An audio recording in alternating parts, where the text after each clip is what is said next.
Okay. Well, I see the room is starting to fill up, so we'll go ahead and get started and be respectful of our panelists' time as well as your time. And thank you, everyone. Good afternoon. It is Thursday, January the 14th, 2021, a little after 2 p.m. Thank you for joining in the latest of our series of Asheville Area Chamber of Commerce town halls to help you navigate this COVID-19 pandemic. My name is Corey Atkins. I'm the Vice President of Public Policy and General Counsel for the Asheville Area Chamber of Commerce.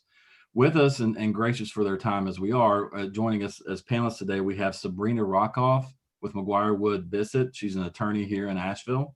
Michael Lane with Mountain Bizworks. He's a small business lender and going to be our go-to person on the payment protection program, which we'll get into a little bit later. And then we also have joining us Patrick Rodriguez, the Small Business Administration. Patrick is a senior area manager for them.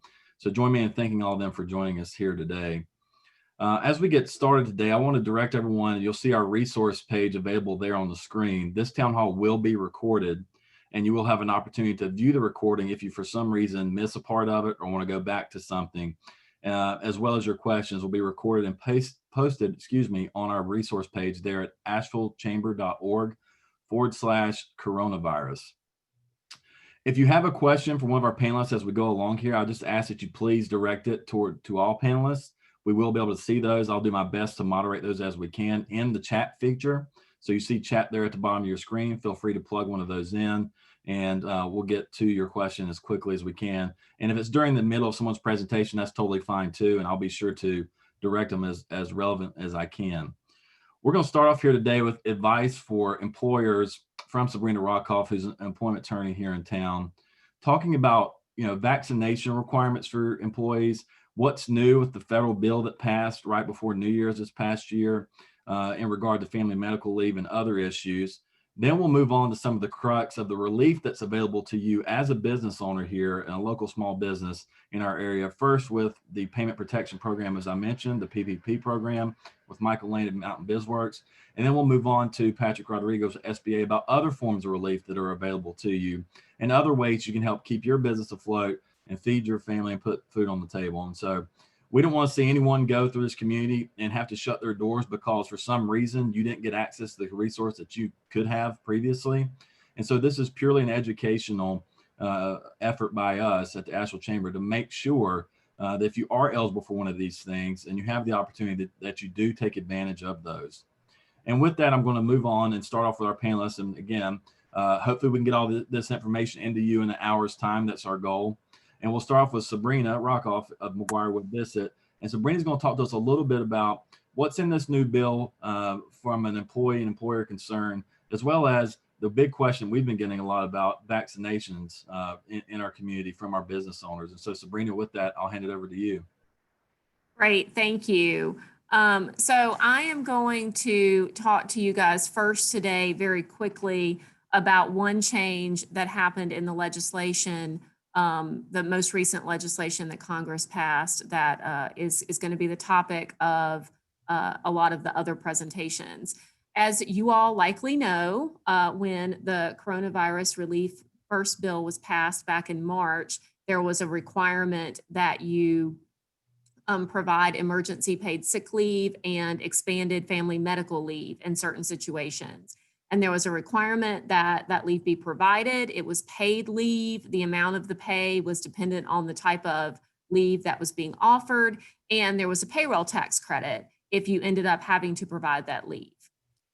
The requirement that you provide that leave expired December 31st, and the requirement was not continued in this new legislation. However, this new legislation does continue your ability to get the payroll tax credit if you voluntarily provide the emergency paid sick leave or the expanded family medical leave through the end of March. And so that leaves a lot of questions. There's still a lot we don't know about that, given the short time period of what's available. I'm not sure if we'll get any additional guidance on that between now and the end of March, but that's what we know right now. So I think the big news is that the requirement is gone, but if you do it and you fall within all of the guidelines that were put forth back in March, you can still get the payroll tax credit for doing it.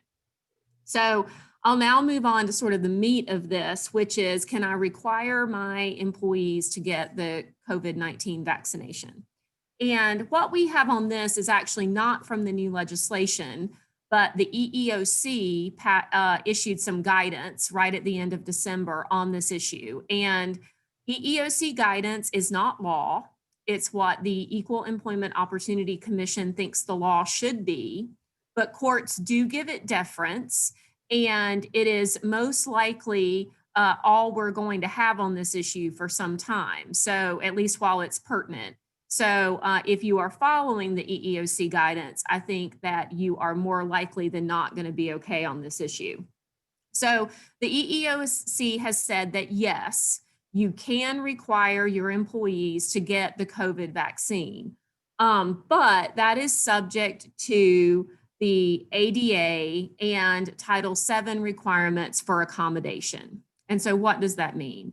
That means if you have an employee who, because of their own health condition, is unable to get the vaccine, so they have a disability and they are asking you for an accommodation because they can't get the vaccine, then as an employer, you still have to follow the Americans with Disabilities Act and go through the interactive process with them to determine if you can accommodate their inability to get the vaccine. The EEOC guidance makes clear that if the employee cannot be vaccinated, but the employee is able to perform the essential functions of their job from home, then allowing the employee to do their job from home would be a reasonable accommodation in that circumstance. I think the harder question, and I think the one that we're more likely to get, is what if the employee cannot do their job from home? Of course, if you have a job that the employee can do without a vaccine that is open, that the employee is qualified for, then it may be an accommodation to put the employee in that other role. But before you would make the decision that you cannot accommodate the employee because they've not been vaccinated, I would recommend that you take that on a case-by-case basis. That's what the EEOC says as well. And you're going to have to look at some factors that the EEOC has provided in their guidance around the danger of the employee not being vaccinated, the danger to the employee themselves, the danger to the workforce, the likelihood that the employee will come to danger or will cause a danger by the fact that they're not being vaccinated, and the immediacy of that danger. And so, you know, of course, that's going to change over time. And the EEOC acknowledges that in their guidance. So if 99% of your workforce is vaccinated, having one employee who isn't may not pose the same danger as when only 10% of your workforce is vaccinated. So that's going to be a moving target. And so the answer to whether or not, well, if an employee refuses to get vaccinated, can I fire them? That's going to be that's a really complicated answer if the employee cannot be vaccinated because of their own health condition. Now, of course, with any request for accommodation, which this would be, you can require the employee to provide you with something from their doctor that explains their restriction and what they can and can't do around the vaccine. And I would certainly recommend that you do that. So the other way that vaccine accommodations often come up is through Title VII if you have an employee that because of a religious reason cannot be vaccinated. And in that situation, if you're already aware that the employee is of a particular religion and you're aware that the employee is under that religious construct, you're not supposed to request additional certification from the employee around that. But the question becomes whether you as an employer can accommodate that religious accommodation. And generally speaking, a religious accommodation does not require the same showing as not providing an accommodation under the Americans with Disabilities Act, but it still is going to need to be a case-by-case determination based on what the employee's job is and what the risk factors are at that time of the employee not being vaccinated. Again, if the employee can do their job from home without you showing that that is causing an expense or a great expense to the employer, you're probably going to need to let them do their job from home. What if the employee, so let's say you're going to require your employees to be vaccinated. It's important how you go about doing that according to this EEOC guidance. The EEOC has said that receiving the vaccine in and of itself is not a medical exam under the Americans with Disabilities Act. However, the questions that have to be asked of anyone before they receive the vaccine may be a medical exam.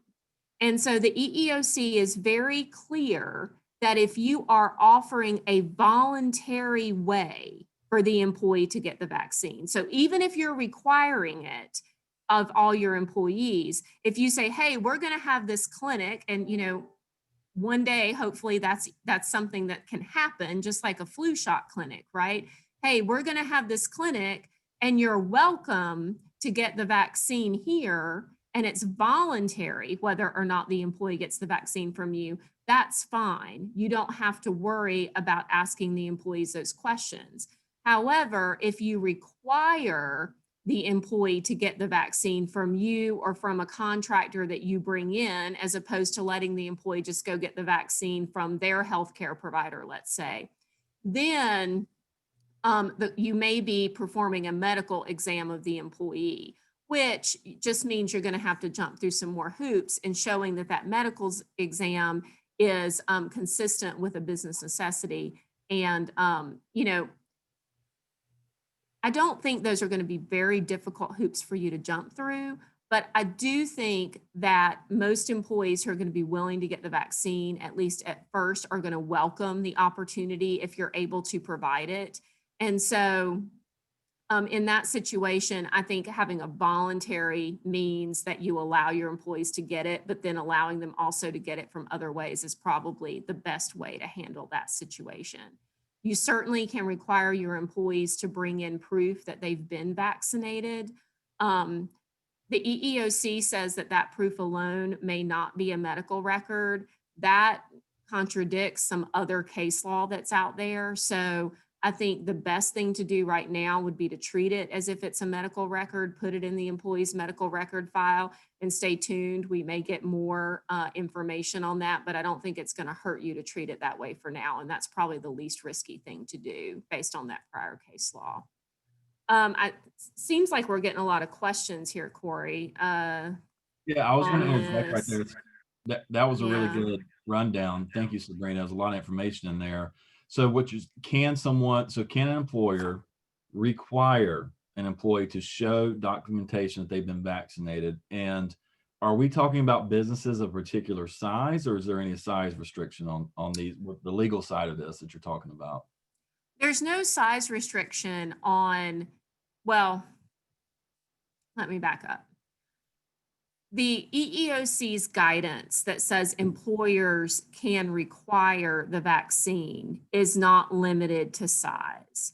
If you are an employer of less than 15 employees, the Americans with Disabilities Act and Title VII do not apply to you.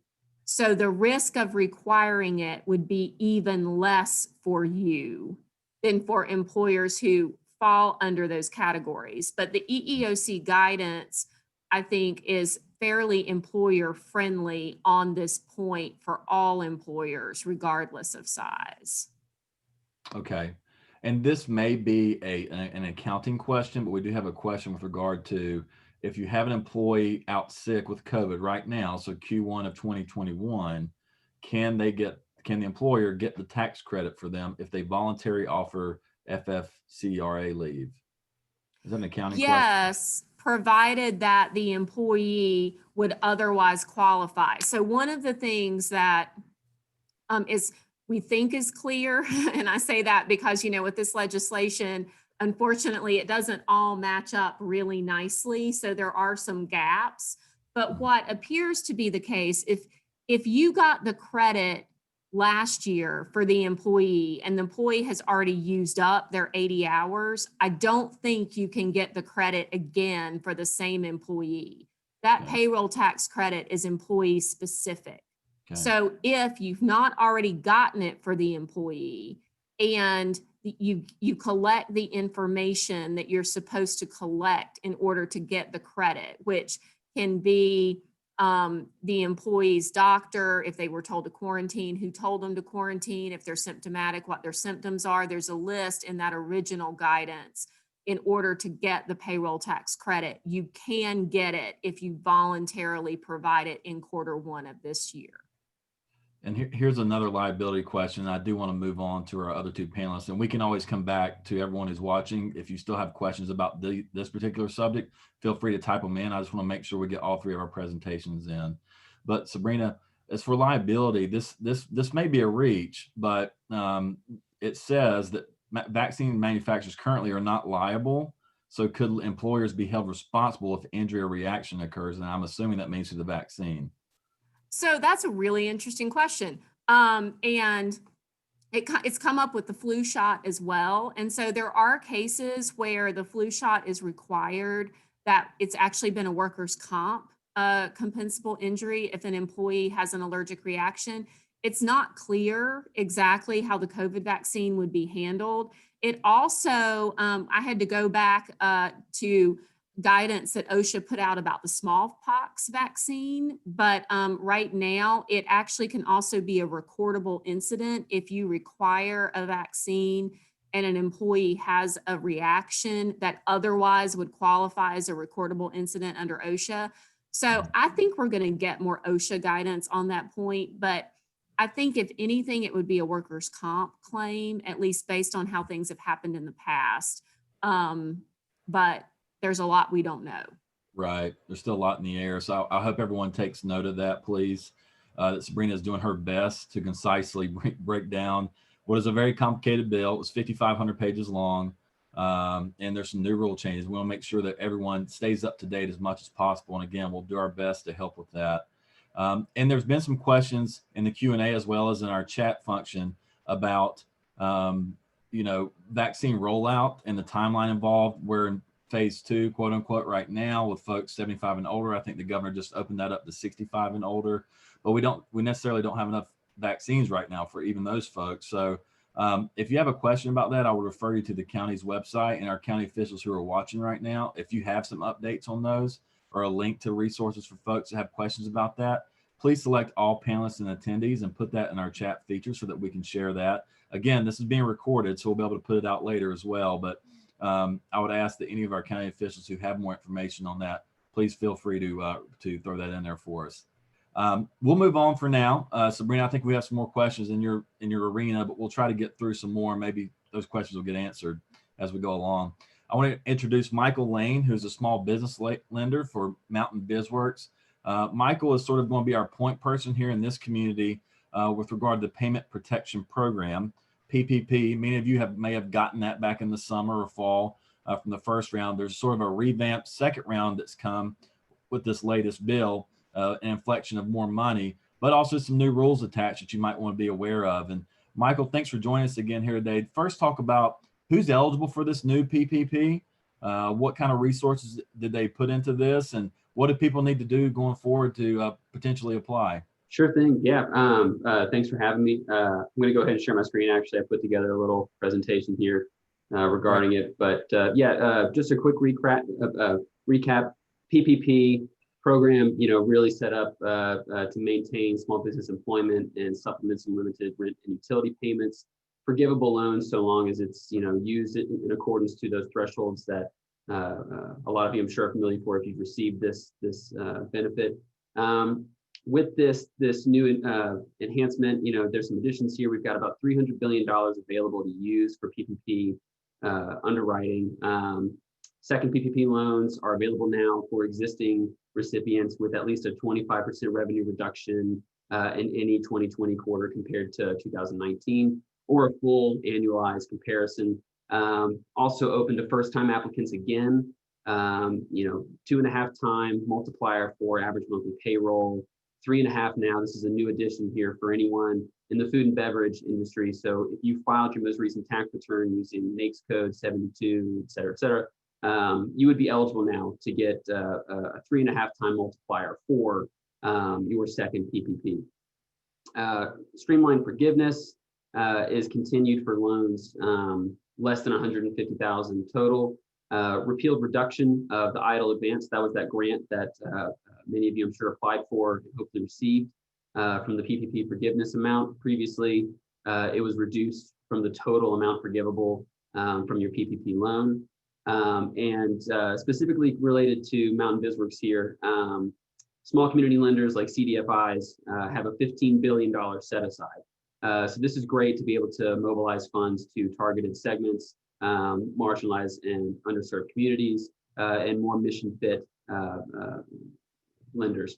There is a deadline here. Application deadline is going to be March 31st coming up here. So make sure to get your applications prepped, submitted to any lenders that are accepting it, because it has to be submitted to your lender, but then that lender has to also get it guaranteed and locked up with a loan number through the SBA that same day.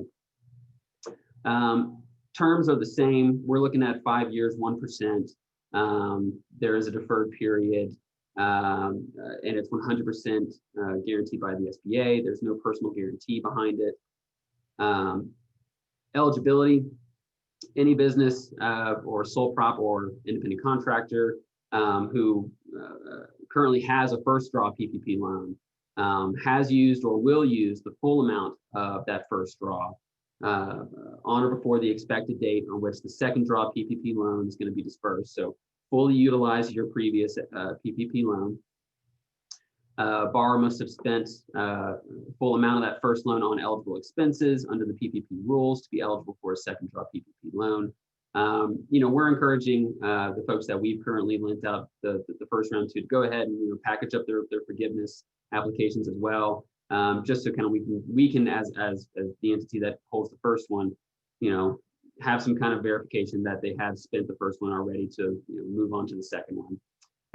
500 or fewer employees, and this is a key component here for being able to qualify for a second one. You have to be able to show a revenue reduction in 2020 relative to 2019. You can do this from an annualized figure or a quarterly comparison. That's going to be a key thing. We'll dive into a little bit more here going down these slides. Now most 501c6 organizations, as well as a few other 501c structures, are now eligible to apply. For the amount that you'd be eligible for, you can now use 2 different time periods. Previously, you would have used your 2019 records to build an aggregate payroll cost and use that to determine your average monthly payroll, right? You can now use your 2020 figures. There's going to be some specific documentation that you need to be able to bring to the table to your lender to verify that, just like the first time. But you can now elect. So whichever one makes more sense to get a higher amount, you can choose so. If it's going to be using the same method as before, you would duplicate the exact same process, get a 2.5 time multiplier, 3.5 if your NAICS code 72. For the alternative period, you would need to be able to provide your 2020 tax returns if available. I recognize we're here halfway through November, so that might not be achievable, but your quarterly 2020 941 statements, sole props, Schedule C, partnerships, K1 filings, or other payroll services that you may have that could verify and document the exact payroll figures going through your business. Beyond that, you could also use a calendar year dating back, although here we are again, early January. So pretty much 2020 records it would be the same thing as if you were to do a calendar year from the day that you would apply for your second loan. Again, NAICS code. So food and beverage industry, be sure that you actually are presenting your most recent tax return that has that number on there. That is going to be a limitation, and that is going to be something that will have to be recorded to verify that you are actually eligible for the 3.5 time multiplier. So make sure to get with your CPA and accountant just to verify, make sure that you are recording your tax filings under the appropriate NAICS code. And then lastly, seasonal businesses, meaning any kind of employer that does not operate more than 7 months in a calendar year, or that during the preceding calendar year had gross receipts of any 6 months of that year that were not more than 33.33% of the gross receipts of the employer for the other 6 months of that year. You as the you can elect to do that. Again, if you feel like you may be a seasonal business, I would encourage you to either reach out to your lender who processed the first one and see if that was the appropriate calculation for it, or talk to a CPA and make sure that you've got your application packaged accordingly and that you would be eligible to do it. And obviously, if it's more beneficial to do that, then put in the effort to figure that out. Revenue reduction. So this is going to be a key qualifier for your second PPP loan. You can use either the annual or the quarterly test. Basically compare Q1 or Q2, whichever one. Q2 most likely is going to be the quarter of choice. That's when we started shutting everything down back in 2020. So Q2 comparison from 2020 to 2019 to show a 25% or greater reduction in gross revenue. P&Ls are certainly acceptable for this documentation. Again, in recognition that verifiable tax documents may not be readily available this early into 2020. So make sure to have your financial records up to date to show that for your qualified lender. For loans with a principal amount greater than $150,000, that documentation is going to be required. For loans, however, that are less than $150,000, it's optional. Just understand that when you apply for forgiveness, you are going to have to present that documentation. So it would behoove you to go ahead and get it prepped, even if your loan is well under $150,000. Just go ahead and get that documentation lined up so that when it comes time to get this second draw forgiven, you've already got everything lined up with your lender and it's organized, ready to go. Suitable documentation to do that can be, any relevant tax forms, including annual tax forms. If they're not available, again, your quarterly financial statements or bank statements can suffice. There are some expansions to the first draw PPP. So those, if you were unable to obtain a PPP loan back in 2020, it is now open for applications again. The terms are pretty much the same. The businesses that are eligible: independent contractors, sole proprietorships, LLCs, S corps, C corps. The expansion really falls under any 501c structures here. Again, 501c3s are eligible. Now 501c19s, tribal business concerns, and 501c6 organizations, along with eligible destination marketing organizations that employ no more than 300 employees. These are all now available. Before, there were some limitations that prohibited those entities from swimming in the PPP pool. Businesses that are ineligible, same as before, and disqualifying factors are, fraudulent entities, some of the obvious, factors here that would disqualify a business from a federal loan.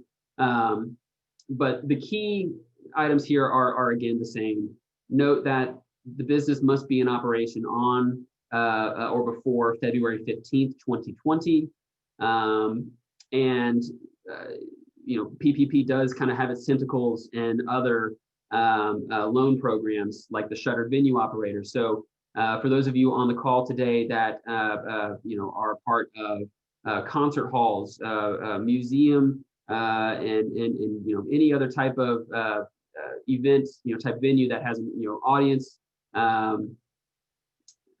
you cannot get a PPP and also get a shuttered venue operator grant. So be sure to get with CPA accountant or any other resource to really go through and determine whether or not you should take PPP versus the shuttered venue grant. Eligible loan amounts. So kind of similar to the second draw, again, you can use your 2020 records. Just be sure to present the appropriate verifiable documentation for that. Quarterly 941 forms from 2020 are going to be a great way. That's going to be the cleanest form. If you don't have that, go ahead and get with your CPA and start packaging those together.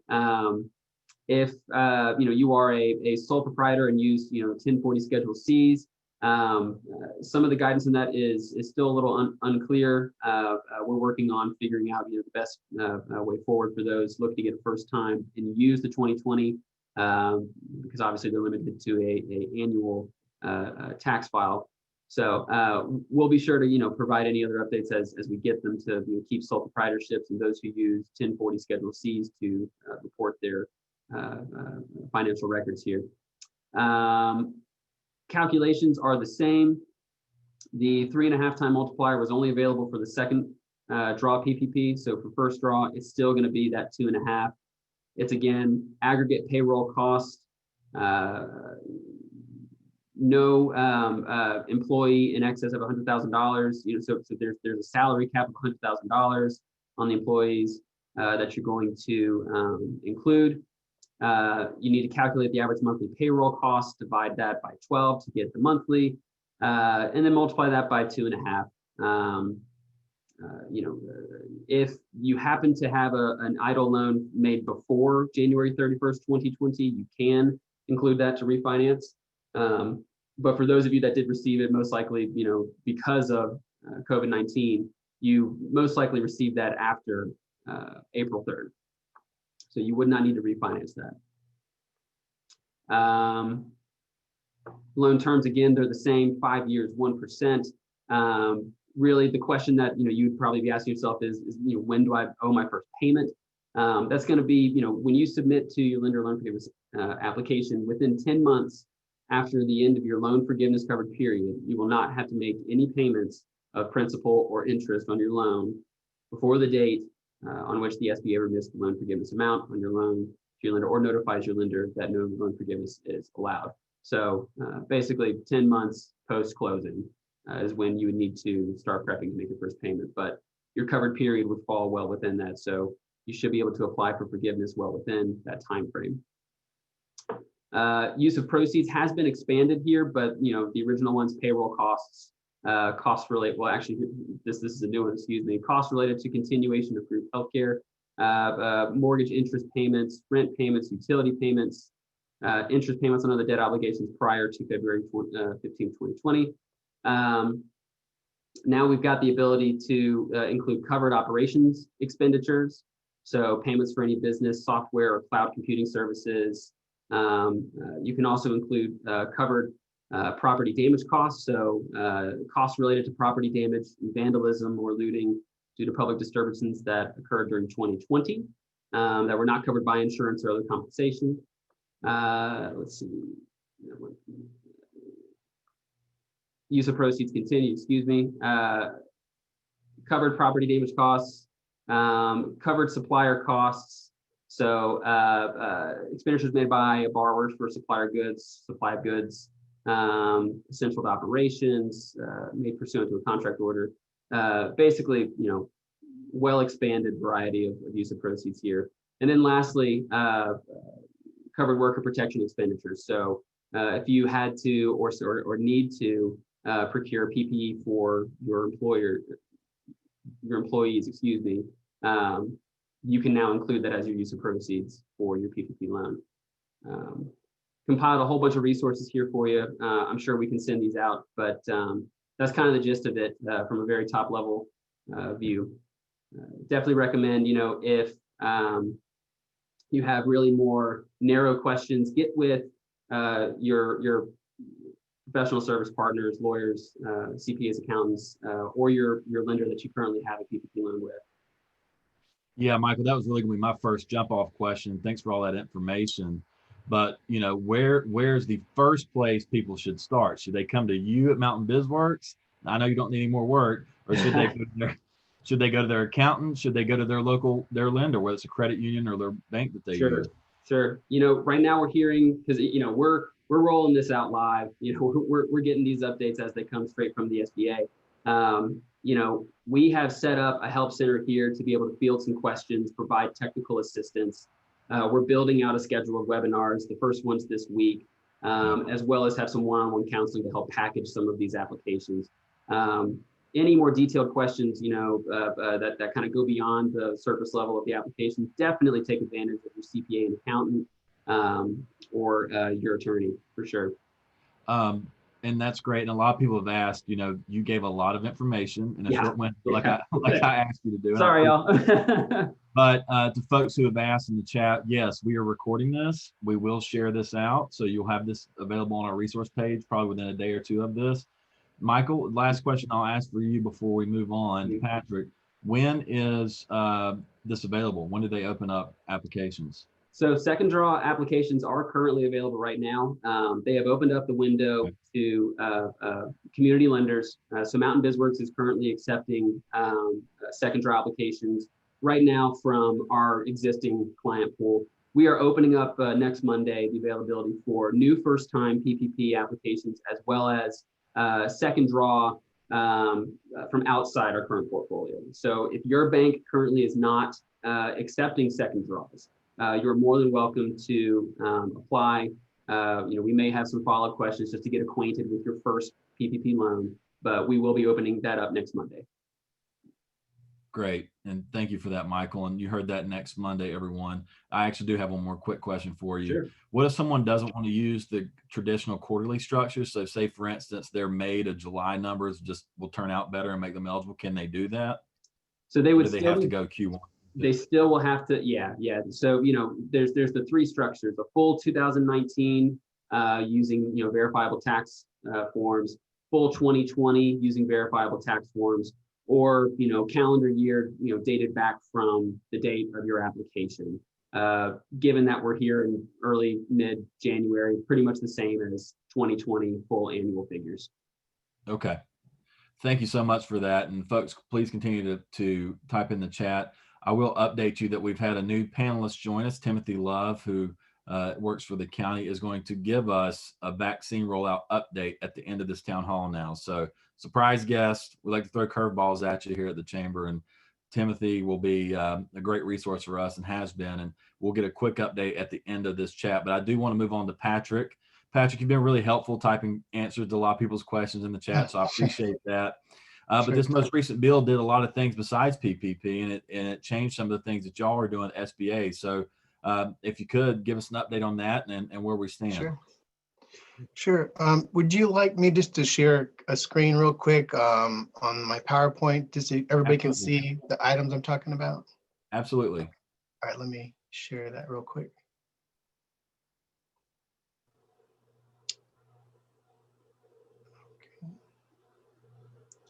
All right, can you see that overview? Yes. Awesome. Yeah, so Michael covered, thank you, Michael, for covering the PPP. I think you did a great job. I was learning some things along the way as you were talking, so thank you for the PPP update. I'll skip over that piece of the puzzle here. The Economic Aid Act had quite a bit loaded into it. The streamlined loan forgiveness was a question that was posed in the chat, and SBA has until January 20th to come out with that guidance. So I've heard from the Office of Capital Access that will be available by the deadline. So we will have that guidance out to the lenders and to the public by that Wednesday, January 20th deadline. And so stay tuned, but it will be out for the public by next week. They did clarify the tax treatment of the PPP loans. So I think we talked a little bit about that, but just in case, so the expenditures made with PPP loans are tax deductible, and if you're reporting it, you don't. Let's say you're taking a PPP second draw, I think you covered this, you don't include your PPP first draw loan as a part of your gross receipts. So you exclude that from your gross receipts when you take out a second draw PPP loan. And the next bullet is a biggie. So we're the continuation of the Economic Injury Disaster Loan Advance / Grant. in the next few days, maybe next week by the 20th, we will have information on how the remainder, if you had already, remember back in, I think it was June, the advance amount that was supplied by the previous stimulus bill, that funding ran out for the advance. And so folks were only able to apply for the disaster loan, the economic injury loan. Well, the new stimulus bill put more funding into the advance and clarified the original intent of Congress as for the intent was for folks that applied to get the full $10,000 advance. Because of the volume of applicants, SBA made an administrative decision to limit it to $1,000 per employee. So now the question is, if I did get, let's say I had one employee, I got $1,000, am I now eligible for that remaining 9? Yes, you are, and the rules are being written, the process is being created for you to get the remainder of that 9 deposited into your checking account if you had already applied, and it will be opened up again for certain hard-hit communities. So if you weren't able to apply for that grant the first time around, there's some businesses and industries that may be able to apply coming up this next round. We're not 100% certain how that's going to roll out yet, but that's a possibility for a lot of small businesses. They've also extended the employee retention tax credit, which we covered. You can now do both. Is that right, Sabrina? You can get the PPP and you can take the tax credit as well.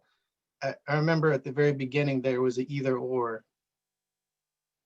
I am not the person to know the answer to that question. Unfortunately, that's not the part of the bill that I've spent a lot of time on, but I'm sure I can find that out. Gotcha. Yeah, I think what they did is they at the very beginning, there was a sort of a legislative block where you could only take the PPP or the tax credit. I think they fixed that, and now you can do both.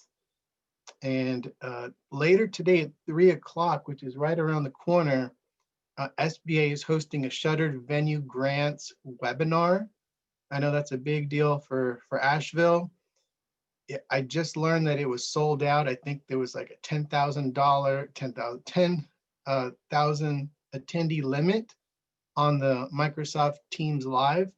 But what they're going to do is record it and put it on YouTube for everybody to see afterwards. So if you didn't get a chance to sign up for the Shuttered Venue Grants webinar and the program announcement and explanation, that'll be on YouTube probably by tomorrow. You can look it up on YouTube. And if not, just email me and I'll send you the link. And that's a $15 billion grant program that was quote unquote called Save Our Stages, but I think it also includes theaters, museums, and zoos. So that's that'll be really interesting. And of course, we care deeply about that here in Asheville. So thank you for mentioning that, Patrick. Yeah, cultural arts centers, live venues, and they didn't like the acronym Save Our State. They didn't like the SOS acronym, so they changed it to Shuttered Venue Grants. So also, so if you have a current SBA loan, SBA is going to continue starting February 1st to pay the principal and interest on that loan for 3 months. And for certain industries, it'll also make an additional 5 months of principal and interest payments for that SBA loan. But overall, across all SBA portfolio, the SBA will be paying principal and interest for 3 months from February 1st, starting February 1st. If you take out a new SBA loan after February 1st, I think the rules are kind of being written right now, but I think February 1st is the official start. If you take out a new SBA loan, that will also qualify for debt forgiveness as well. And I know a lot of this, this is my placeholder for patients. We had a call the other day with internal call, and the overall theme was patience. A lot of folks have the PPP first round on their mind when there was a feeding frenzy, and folks didn't know if there was going to be enough funding to go around to everybody. And we had a lot of folks just rush the portals and the lenders, and it created a bottleneck. And we just want to get out to the community and to lenders alike that that we expect there to be plenty of funding to last through the entire window of March 31st, and to not have such a, a feeding frenzy at the very beginning. I know businesses are strained and financially strained right now, but just understand that we know and believe that there'll be enough funding to go through the entire window, if not longer. It may be extended if that money doesn't get all used up. So work with your lenders on Friday, like you mentioned earlier. I think there's a placeholder for this as well. On Friday, the portal will then be opened up to lenders with less than $1 billion in assets. And then on Tuesday, the portal will be open up for all SBA PPP lenders. So that's a really good bit of info. So that's gonna increase the bandwidth of the program substantially. And I want to go back to Lender Match.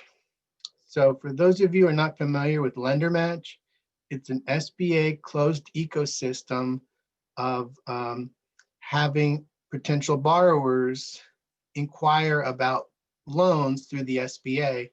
And we've worked it to include PPP lenders. So now if you are looking for a lender, and let's say you're not in the Mountain Bizworks territory, or maybe you're listening to this from South Carolina or somewhere, and you're looking for a PPP lender, go on to the SBA Lender Match portal. It's in the SBA domain, and put in your information. It'll send a ping to all the SBA PPP lenders in that area, and then they will apply back, and then you can then connect with them on the PPP loan.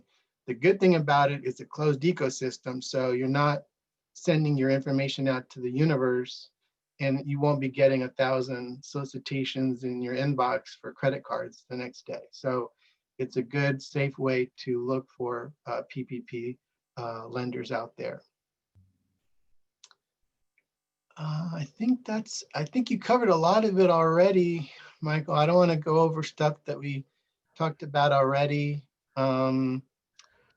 The disaster loan portal is still available. So for those of you that may not have applied for a disaster loan, it's now open till December 31st, 2021. And we know that a lot of folks have already applied, and certain percentage have received denial letters. If you've received a denial letter, contact the SBA local office, and we can help you put together your reconsideration packet. That's not uncommon. I would say 15 to 20% of all disaster applications has some type of misinformation in the application itself that triggered an automatic denial, which created a denial of unverifiable information. And so there's a lot of those denials out there that people have not worked through, and that's potential 3 to 6 months of working capital for their business. Yeah, Patrick, I think it's a good note to end on. A lot of folks got really discouraged when the first PPP initially rolled out, not just because of being denied, which again, we are strongly encouraging you to apply again if you were denied, and or just talk to your local lender to see what else you can do, or go to the SBA website you see there. But there's also a lot of issue around equity of disbursement. There were some really, big national headlines of companies that actually gave some PP money back. I know this time they set aside 25 million, I believe it was, for administration to minority business development centers, which was big for administration and ease of access. So I'm optimistic that this will go a little bit smoother. I wanted to jump to Sabrina really quick. I think Sabrina was able to find an answer to your question, Patrick, or to the listener's question that we weren't sure about. So Sabrina. Sure. So, according to Beth Lane, who is the attorney in my office, who really has taken the laboring oar on this and may or may not be related to Michael, many employers now with this new legislation can take the employer retention tax credit and the PPP loan. So there was a change in that. There are some specifics around it, but that is available now to a lot of employers. Great. Thank you for looking that up, Sabrina, and answering that question, because I think there's a lot of people that are probably going to be in that same situation. I do want to jump. We have about 6 minutes left in our town hall. I've done my best, and I think thank you to our panelists for answering questions in the chat box as much as we can to get as many as they can. But since we had a lot of questions early on about rollout, Tim Love with the county has graciously decided to join us as a panelist. And Tim, I want to kick it to you. If you could give us, I know we could probably talk about this for another hour, but in 5 minutes, if you can, what are we looking at as far as vaccine rollout, where are we at in the process? And please share any resources for folks who are watching here today that have asked about it. Sure. Well, thanks, Corey, for the invite. For those on the phone, I appreciate you listening today. What I'm going to go ahead and do is I'm going to post into the chat a few links, relevant notes that I think you need to keep in mind, and feel free to pass those along to everybody that you know. So the links that I'm sharing with you, these are about vaccine registration. You know, where do you go to register online? Who do you call? Additionally, there's a link there for daily updates on the vaccination process. You can go to that link. It's on the Buncombe Ready site. If you prefer to get your updates directly to your phone, there's a way to sign up for text notifications, which go out daily, which will quickly turn into spam for you potentially. And then very importantly, the vaccination phases. And so we get lots of questions about where we are in the process. These are state links. And one link that's really important is the deeper dive on the different phases, because you know, we're in phase 1B, but what does that mean and who can apply? So there's a lot of really interesting information there. So those are some quick links that I want you to keep in mind, but what I want to do is take a few minutes to kind of talk high level about where we are in the process. Those that know me know that I'm not a public health person, but I can relay information that's given to me, and so that's what I'm doing today. General thoughts, first off, I ask everybody, listen, we understand the frustration, totally get it. But we are going to urge you to be patient. The reality is we're doing something that we've never done as a county, never done it as a state, nation, you name it. This is the first time we've done a full-scale mass vaccination in modern history. So there are going to be some bumps in the road, but we'll work through it. So what I'd like you to know in terms of the process, it's underway. We had some initial hiccups with our phone portal, our system crashed, but that we're past that. So now we have two methods to register. Those are by phone and online. I provided links to that. We're only providing appointments to register online 1 week at a time. And the reason we're doing that is because our vaccine supply is extremely limited. We're still only getting vaccines in the 2,000 to 4,000 range per week. So it's very limited. And so we didn't want to open it up into the indefinite future when we don't know when we're going to get the appropriate supply. In terms of how Buncombe County Public Health is scaling up, we've got a central vaccination center that is at AB Tech on Fernhurst Drive. We've scaled up with staff so that on Monday morning, we will be vaccinating as many as 4,000 people a week. So that's our process. That aligns with the amount of vaccination that we get per week. So we're not holding anything back. We're vaccinating as much as we can, which is going to be 4,000 people a week, which does include the second dose. Everyone knows that there's a second dose required, so we do have to make sure that we can apply that at the appropriate time, because there is a time sensitivity to that. Additionally, I want to talk about, we have a mobile vaccination unit that we're sending around town. The purpose of that mobile vaccination unit at this time is to reach some of our long-term care facilities. For those of y'all that have been tracking along, the vaccination process has a lot of different pieces to it. So public health has one piece of it. Mission has a different piece, HCA. And then there's a third piece that's administered by the federal government. And this is what you've probably heard about when we talk about our long-term care facilities, Walgreens, CVS. That entire program for large long-term care is administered by the federal government in hand with these local pharmaceuticals. So places like Deerfield, Givens, they're all being administered separately through a separate program other than the public health program that I'm talking about today. It's important to know that. Additionally, the state is going through a process to get additional folks registered and certified to administer vaccine. So there's an application process that people are going through. These could be local pharmacies, it could be grocers. They're going through that process, and sometime in the future, we hope they'll be available to support the vaccine effort, but that's not the case today. Our mobile vaccine unit has been going around to the remaining long-term care facilities where we have some of the people with greatest risk. You probably didn't realize, but outside of the large ones, there's another 90 that our public health department is responsible for. And so we've been going to them directly to mitigate the risk instead of asking them to come to us. Additional notes, and I know I just have a few minutes, who can get the vaccine? You know, we have said this before, but we're adhering and have to adhere to state and federal guidance on this. You know, we're currently in stage 1B, phase 1B rather. However, there are rapid changes coming, and Corey alluded to that earlier. The state has just opened it up to any individuals 65 and over, as opposed to where we were 75 and over. So what that means, that just means that there's more people that need to get vaccinated or that can at this point. That doesn't mean that we have additional supply. We're still at the same 4,000 vaccines a week click, even though there's additional people that are going to want to register with us. I've talked a little bit about mass vaccination and how that's going. We'll continue as a county to ramp up as needed as we get more vaccine, but the primary issue at this point for us is getting more vaccine.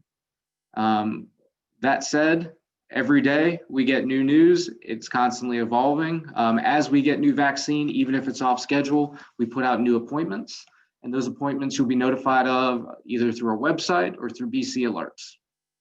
Those are my quick notes. Corey, what'd I miss?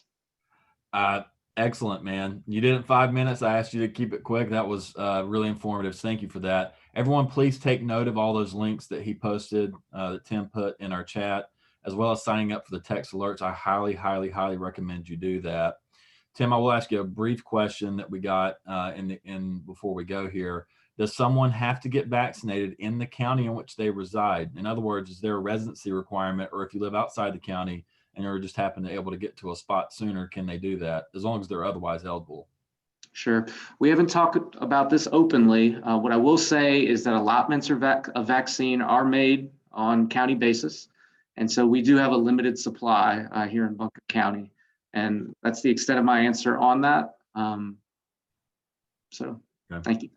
All right. Well, Tim, thanks so much. You weren't originally scheduled to be on here, but thank you for making the time to jump on and informing folks as much as possible.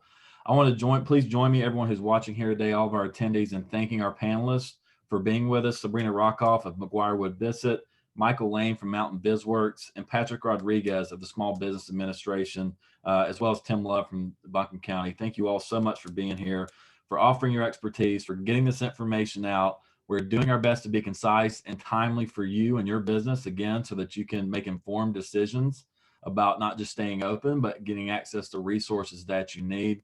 We hope you continue to stay tuned in to not only the county updates, but to our website at the ashevillechamber.org/coronavirus.